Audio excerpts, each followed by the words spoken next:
Cervical dysplasia, like typically women will have a screening test, a pap test, which is just checking their cervix, which is like the entrance to the uterus, for abnormal cells. If there's abnormal cells there, it's called cervical dysplasia, just like abnormal cells of some type. What's prompting them to get this? Is it sort of a regular check? So often it's typically like it used to be every year you would get a pap. Now it sort of depends. Like if you're in a monogamous relationship, the guideline is usually like every 3 years if all your other paps have been normal. So it's a screening test for what would be the precursor to cervical cancer. Okay. So usually if you have abnormal cells, typically that's caused by HPV, human papillomavirus, which is a sexually transmitted virus. There's really no way to know that you have it, except some strains of it can cause genital warts, but some strains don't cause genital warts, so you would never know, except that you have abnormal cervical cells. But not everyone, like lots of people are exposed to this virus, but not everyone has any reaction to it. Like most people's immune systems will clear it and there's no problem. So they're only finding out from pap smear. They're finding out from a screening test, yeah. And then what would conventional medicine do about it? So typically, like the conventional medicine will take a watch and wait approach, because most people within 2 years can clear the virus and everything will return to normal without doing anything. So that's like the majority of people, but sometimes it will just like linger and it will become more and more severe. So the abnormal cells will become more like high grade is what they call it, and eventually it can progress to cervical cancer in some people. So just like any immune system thing, like this is a chronic virus, and the question is, why is the body allowing this chronic virus to persist and it's not like fighting it or getting rid of it? And that's really, really common. Like a lot of patients that contact me, that's why. Because there's a lot of good naturopathic treatments. Conventional treatment, watch and wait, and if it gets sort of severe enough, they'll do a procedure called LEAP, which is loop electrosurgical excision procedure, which is sort of like an electrified wire to take out just part of the cells that are abnormal, with the hope that they grow back normal. Okay. So a lot of women do that, and it's a pretty safe procedure, and sometimes that's effective. Sometimes the cells come back abnormal again. Some women don't want to do that, or they don't want to start there, because if you do that procedure once or a few times, like there's a chance that you can cause like scarring on the cervix. It can affect fertility in the future, that kind of thing. So if a woman is of childbearing age, a lot of women are like, I'd rather be more cautious and not mess around here because I don't want to affect my ability to have children.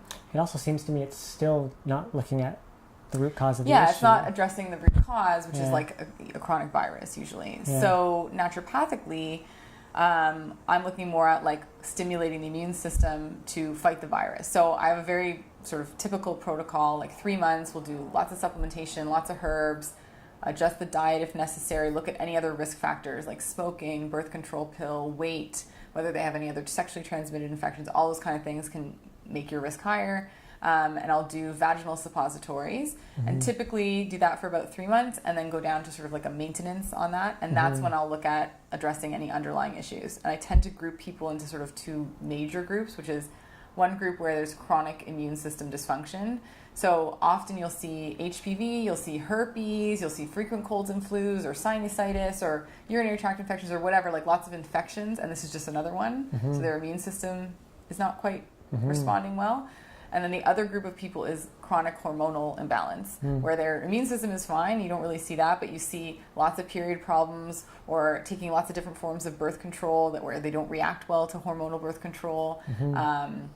Like some people develop cervical dysplasia following pregnancy, which is a big hormonal shift. So you just have sort of the hormonal issue people.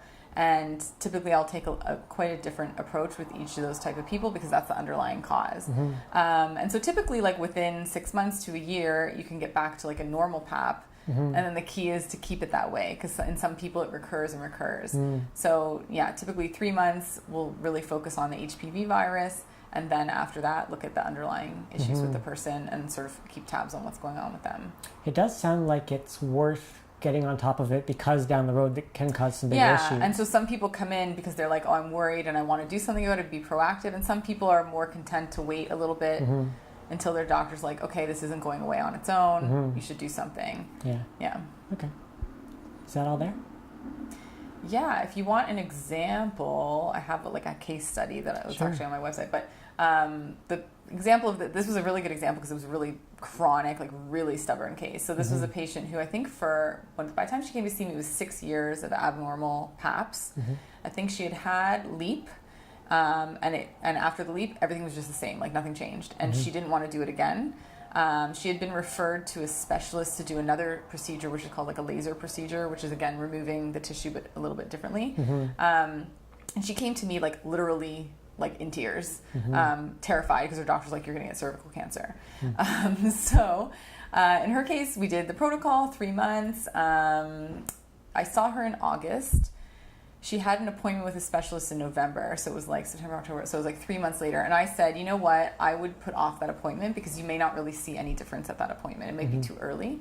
But she's like, no, I'm terrified. I'm going to the appointment anyway. So she went to the appointment and they did an examination. And even within 3 months, they said, you know what, it doesn't look abnormal to us.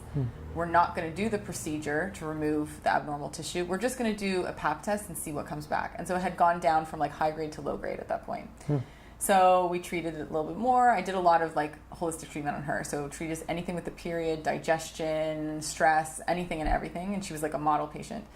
In the spring, the next year, she was still low grade. So we actually repeated our 3 month like more intensive protocol.